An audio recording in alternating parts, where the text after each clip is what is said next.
खिल छो मजदी आवाज तव्हांखे कंहिं ऑफर कई आहे त अदा मीर मोहम्मद मां तव्हां सां मोहबत कयां थी, मूंखे ईअं चई करे त अदा मीर मोहम्मद। अस्सलाम वालेकुम नाज़रीन, आऊं आहियां मोहम्मद अली ऐं अवां मुंहिंजो यूट्यूब चैनल ॾिसी रहिया आहियो ब्यूटीफुल पाकिस्तान 295। नाज़रीन, अॼु मां मौजूदु आहियां पंहिंजे शहर घोटकीअ में ऐं असांजे घोटकी शहर सां तालुक़ु रखंदड़ हिकु तमामु नाले वारो शाइर मीर मोहम्मद घोटो साहब असां सां मौजूदु आहे। अचो त नाज़रीन साईं सां ॻाल्हि ॿोल कयूं। अस्सलाम वालेकुम साईं। वालेकुम अस्सलाम। साईं छा हाल आहे? दाऊं सर अलहमदुलिल्लाह, अल्लाह पाक जो करम। तव्हां ॿुधायो त ख़ुशि आहियो त बि ठीकु आहे? भाउ शुक्र अल्लाह जो, ठीकु ठाक। अदा मूंखे मीर मोहम्मद इहो ॿुधायो त तक़रीबन तव्हांखे शाइरी कंदे केतिरो अरसो थियो? अदा मूंखे तक़रीबन हिन फील्ड में थी विया नी 16-17 साल थी विया आहिनि अदा मोहम्मद अली भाउ। 16-17 साल थिया आहिनि। तव्हांजो उस्ताद केरु आहे? असल में पहिरियों त इंसानु जॾहिं बि शाइरी माना लिखंदो आहे त पंहिंजे हिकिड़ो हिसाब सां लिखंदो आहे। पोइ जॾहिं हिन फील्ड में अॻियां ईंदो आहे, कमु कंदो आहे अची, त पोइ ख़बर पवंदी आहे त बाबा शाइरी कहिड़े हिसाब सां लिखणी आहे। पहिरियों त लिखंदा हुआसीं त हिकिड़ो हेतिरी लिस्ट वॾी ठाहींदा हुआसीं, उन ते लिखंदा हुआसीं। पोइ ख़बर पई त शाइरी जो वज़न बहार छा थींदो आहे। ॾिठोसीं, कुझु दोस्तनि सां मिलियासीं, मुलाक़ातूं थियूं ऐं वरी गौर कयोसीं शाइरी ते, त पोइ वज़न बहार जी ख़बर पई। पोइ अॼु जेको आहे लिखूं था पिया त वज़न बहार ते लिखूं था। सभिनी दोस्तनि सां जेको हाल आहे उहा ख़िदमत कयूं था संगत जी।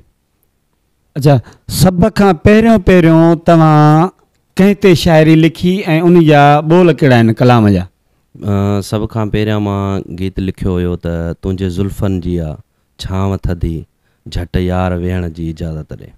इहो थोरो अंदाज़ में चई ॿुधायो न, जंहिं फ़नकार चयो। ओ तुंहिंजे ज़ुल्फ़नि जी आहे छांव थधी, झटि यार वेहण जी इजाज़त ॾे। ओ रे आ तोसां प्यार कयां, बाहूं गिचीअ जूं हार कयां। ओ पिरी प्यार करण जी इजाज़त ॾे, तुंहिंजे ज़ुल्फ़नि जी आहे छांव थधी, झटि यार वेहण जी इजाज़त ॾे। वाह वाह, इहो कहिड़ो फ़नकार चयो? हे घोटकी शहर जो तमामु सुठो ऐं सुहिणो फ़नकार, सुठी आवाज़ जो मालिक आहे रशीद अली घोटो साहिबु, ऐं उन्हनि मुंहिंजो इहो गीत ॻायो हुयो ऐं इलाही जेको आहे दोस्तनि खे वणियो ऐं मक़बूल वियो। तक़रीबन हिन वक़्त ताईं तव्हां केतिरा गीत लिखी चुका हो? तक़रीबन गीत त हज़ारनि जी तादाद में लिखिया नी। जेका ॻाराया नी उहो तक़रीबन 200-300 गीत थींदो जेका ॻाराया नी हिन टाइम ताईं। मां माना जेका तव्हां शाइरी केस्टनि में पेश कई आहे उहो 200 गीत थी वेंदो। छा आहे मतिलबु, हिकिड़ो मवादु असां लिखियोसीं, दोस्त चए थो यार इहो माहौल न हिन टाइप जो, पोइ पुराणो जेको मवादु आहे उहो उते ई रहिजी वियो। अॼु जा ख़्याल, अॼु जूं ॻाल्हियूं, पोइ ओड़े हिसाब जो माहौल नओं वरी पैदा कयोसीं। ज़्यादातर तव्हांजी कहिड़े फ़नकार शाइरी ॻाई आहे? घोटकी जा त तमामु जेका बि सीनियर फ़नकार आहिनि, जीअं पंहिंजो तौफ़ीक़ अब्बास घोटकी जो तमामु बहितरीनु फ़नकार आहे ऐं असांजो दोस्त आहे, प्यारो भाउ। ऐं अख़्तियार अली दायो साहब हिकिड़ो सुठो सिंध जो वॾो नालो आहे, उन जा बि एल्बम कया। मूं 5-6 एल्बम तक़रीबन अख़्तियार अली दायो साहब जा कया। उनखां पोइ 3-4-5 एल्बम ताईं तौफ़ीक़ अब्बास जा कया। ऐं ॿिया बि सीनियर फ़नकार नी, जीअं पंहिंजो सिंध जो हिकिड़ो नाले वारो पुराणो फ़नकार आहे जोगी जलाल साहब, मां उन जो बि एल्बम कयो। ऐं सुठो शाइर आहे सिंध जो ज़ुल्फ़कार मंगी साहब, पंहिंजे आवाज़ में ॻाए बि अथो, मतिलबु शाइरी बि लिखे थो ऐं सुठो सुरीलो फ़नकार बि आहे, त हुन जो बि मां एल्बम कयो। अच्छा, ज़ुल्फ़कार मंगी जो बि एल्बम तव्हां कयो आहे? जी जी बिल्कुलु कयो आहे। कहिड़ी प्रोडक्शन? ख़ुशबू प्रोडक्शन में कयो। मुंहिंजी सिलेक्शन में थियो एल्बम ऐं उनजी मां सिलेक्शन लिखी। तमामु ज़ुल्फ़कार मंगी साहब सुठो ॻायो ऐं सुठी मोट मिली तव्हां दोस्तनि भाइरनि खां, पब्लिक जेकी ॾिसे पई ऐं असांखे जंहिं ॾिठो उन टाइम रिस्पेक्ट ॾिनी, तमामु वॾी ख़ुशी आहे असांखे। त तव्हांजा जेके कलाम आहिनि कंहिं फ़नकाराउनि बि चया आहिनि? हा, तक़रीबन माना कुझु फ़नकारुनि मुंहिंजा गीत ॻाया नी। लेडीज़ फ़नकाराउनि जी मां ॻाल्हि कयां? लेडीज़ फ़नकारा मूं ॻायो आहे, जीअं अंजुम परिया जंहिंजा मां 10 एल्बम मुंहिंजी सिलेक्शन में थिया नी। ऐं कराची जी हिकिड़ी तमामु सुठी सुरीली फ़नकार आहे, तमामु सुरीली चऊंसि, तबस्सुम नाज़, जंहिं मुंहिंजा 5 खां 6 गीत ॻाया नी। तव्हांजी सिलेक्शन में या न सिलेक्शन में न, ईअं सिर्फ़ु थींदो आहे उनखे मां जीअं गीत लिखी ॾींदो हुउसि, या पोइट्री अॼुकल्ह फेसबुक ते अपलोड कयूं था पिया, माण्हू ॾिसनि था पिया, त हुननि खे मुंहिंजी शाइरी वणी त हुननि मूंखे कॉल कई, पोइ उनखां पोइ मां उन्हनि खे गीत लिखी ॾिना, तमामु सुठे अंदाज़ में उन्हनि मुंहिंजा गीत ॻाया। वाह वाह, इहा त साईं हिकु तव्हांजी कामयाबी आहे न, जेकॾहिं तव्हां पंहिंजी चीज़ हिकु फेसबुक ते रखो था ऐं उतां तव्हांजी शाइरी खे खणी करे माण्हू रिकॉर्ड करनि था, त इहा तव्हांजी माना हिकिड़ी वॾी ख़ुशनसीबी आहे। अच्छा, मूंखे इहो ॿुधायो त हाणे कहिड़े फ़नकार जी तव्हां सिलेक्शन कई आहे? हाणे उस्ताद निज़ामुद्दीन बुरड़ो तमामु हिकिड़ो चपड़ी अख़्तार जो सुरीलो फ़नकार ऐं पुराणो फ़नकार आहे, जंहिंजा पुराणे दौर में ऑडियो जे दौर में केस्टुनि मक़बूलियत माणी, ऐं उन जो मां हाणे एल्बम कयां पियो। मास्टर निज़ामुद्दीन बुरड़ो आहे। लाल बख्श टगड़ा घोटकी जो तमामु सुरीलो फ़नकार आहे, लाल बख्श टगड़ साहब जो बि एल्बम कयां पियो, ऐं ॿिया बि इलाही फ़नकार आहिनि, ऐं उन सां गॾु हिकिड़ो लेडीज़ फ़नकार जो बि एल्बम कयां पियो, अंजुम परी जो। इन खां अलावा ॿियो कहिड़ो कमु कंदा आहियो? सर शुक्र आहे अल्हम्दुलिल्लाह, अल्लाह पाक जा करमनी, ऐं पाण ज़मींदार आहियूं, ऐं अल्लाह पाक जी हर शइ गंज आहे। 40-50 जरे पंहिंजी ज़मीन आहे, शुक्र आहे मालिक जो, अल्हम्दुलिल्लाह माशाल्लाह। अच्छा, हाणे हे त थी वियो फ़न जे हिसाब सां मुज़ाहिरे जी पाण ॻाल्हि कई, हाणे पाण ईंदासीं ज़ाती सवालनि ते। त मूंखे इहो ॿुधायो त जेको शाइरी जो तव्हांखे जुनून पैदा थियो, उहो साल कहिड़ो हुयो?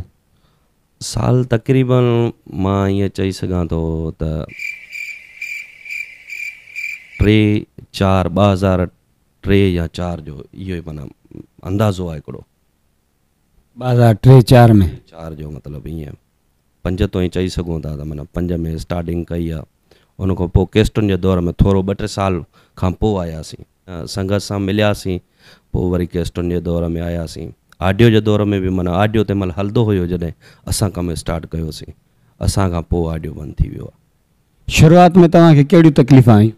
शुरूआति में तकलीफ़ त अहिड़ी का बि कोन आई, महिनतूं हूंदियूं, अॻे फ़नकार बि महिनतूं कंदा, उनखां पोइ रिहर्सलां कंदा। हाणे त बाबा मसइलो इहो थी वियो आहे त ऑडियो दौर में वॾी तकलीफ़ूं हूंदियूं हुयूं, ऐं हाणे का बि तकलीफ़ कोन्हे। गीत लिखो, 2 मिंटनि में, 5 मिंटनि में, 10 मिंटनि में गीत थो मालिक खे मिली वञे।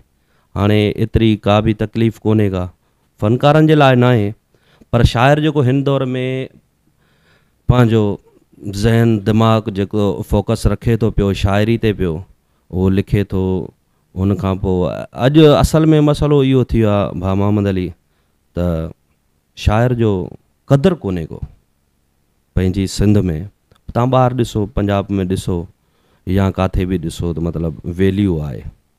असां वटि भला भला सिंध जा नाले वारा शाइर थी विया, साईं कासिर नवाज़ शाह थी वियो, कासिर नवाज़ शाह हिकिड़ो बहितरीनु सिंध जो माना हिकिड़ो कंपोज़र बि, ऐं उनखां पोइ सुठो लिखंदड़, सुठो इंसानु। अॼु उन जो छा हाल आहे? ग़ुलाम क़ादिर घायल साहबु ॾिसो, हू तमामु हिकिड़ो बहितरीनु लिखण वारो ऐं सुठी तबियत जो हिकिड़ो मालिक आहे, ऐं उन्हनि जो सिंध वारनि खे को बि क़दुरु कोन्हे को। मां इहो सभिनि खे चवंदुमि, शाइर थी विया, फ़नकार थी विया, जेका बि असांजी फील्ड जा तमामु वॾा हिकिड़ा नाला नी, त हिकिड़े शाइरनि जो यार क़दुरु कयो, नंढो हुजे या वॾो हुजे। अच्छा, मूंखे इहो ॿुधायो त चवंदा आहिनि जेको शाइर आहे उहो जॾहिं कंहिं फ़नकार खे शाइरी ॾींदो आहे, पैसा भरींदो आहे, इन में केतिरी सदाकत आहे? असल में भाउ मोहम्मद अली मसइलो इहो आहे त असां जॾहिं कमु स्टार्ट कयोसीं त उहो पैसनि ॾियण जो दौरु कोन हुयो। जॾहिं असां कमु कयोसीं शुरू त स्टार्ट ऑडियो जो दौरु हुयो, तंहिं महिल वैल्यू ऐं क़दुरु हुयो, ऐं उनखां पोइ पैसनि ॾियण जी ॻाल्हि ते अचूं था, इन मौज़ू ते अचूं था पिया।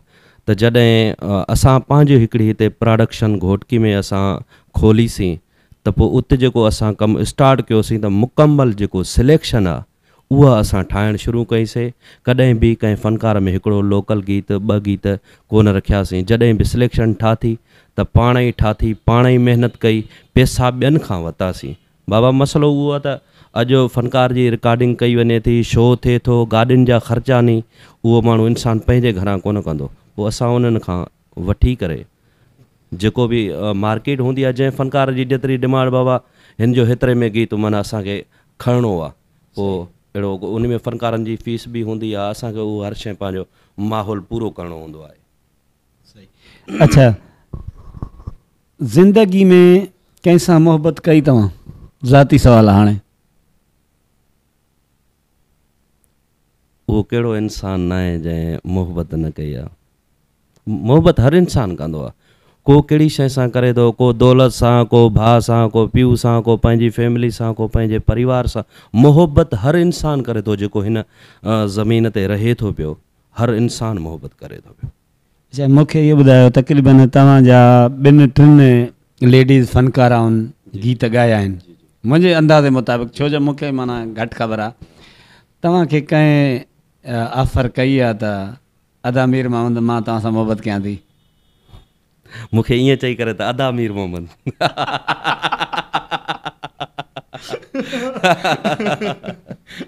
न, मुंहिंजो चवण जो मतिलबु आहे त मीर मोहम्मद मां तव्हां सां मोहबत कयां थी। इलाही ऑफर ईंदा नी, फ़ोनूं ईंदियूं नी, या व्हाट्सअप ते अॼुकल्ह ॾिसो था त माना माहौल जेको आहे फेसबुक ते थी वियो, व्हाट्सअप ते हले पियो, बिल्कुलु हले पियो। पर मोहबत जंहिंसां कई वेंदी आहे उहो हिकिड़ो इंसानु हूंदो आहे। पर्सनली दिली मोहबत जेकी हूंदी आहे उहो हिकिड़े कंहिं इंसान सां हूंदी आहे। अदा मीर मोहम्मद कंहिं कोन चयो तव्हांखे? न न न साईं, वॾी महिरबानी अवां जूं जो अवां पंहिंजो क़ीमती वक़्तु कढी करे असांखे टाइम ॾिनो हुए, पंहिंजे ख़्यालनि जो इज़हार कयो हुए, ऐं असांजे नाज़रीन खे तव्हां कहिड़ो पैगाम ॾियणु चाहियो था? सभ खां पहिरियां त मां थोराए थो आहियां ब्यूटीफुल पाकिस्तान 295 जो, जंहिं असांखे पंहिंजो क़ीमती टाइम कढी करे ऐं असांजे नंढड़े हिकिड़े ग़रीब खाने ते अची करे ऐं असांखां इंटरव्यू वरितो। लख थोरा। ऐं मां उन्हनि सॼणनि खे, सिंध वारनि खे या पूरे पाकिस्तान वारनि खे ईअं चवां पियो त जिथे बि असांजा सिंधी भाइर ॿाहिरि मुल्कनि में रहनि पिया, उन्हनि सभिनी खे असांजो इहो पैगाम आहे त हिक ॿिए सां मोहबत कयो, प्यारु कयो, नफ़रतूं ख़तमु कयो, ऐं बसि। महिरबानी साईं, वॾी महिरबानियूं अव्हां। जीअं त नाज़रीन, मां मौजूदु हुयुसि असांजे शहर घोटकी सां तालुक़ु रखंदड़ हिकु तमामु सुठो शाइर मीर मोहम्मद घोटो साहिबु असां सां मौजूदु हुयो ऐं उन पंहिंजे ख़्यालनि जो इज़हार कयो। नाज़रीन, जेकॾहिं हीअ मुंहिंजी वीडियो अव्हांखे पसंदि आहे त मुंहिंजे यूट्यूब चैनल ब्यूटीफुल पाकिस्तान 295 खे सब्सक्राइब करणु न विसारींदा, ऐं मुंहिंजे पेज पोइट मोहम्मद अली संगड़ खे लाइक, फॉलो ऐं शेयर कयो। वॾी महिरबानियूं अव्हां सभिनी दोस्तनि जूं। पाकिस्तान ज़िंदाबाद।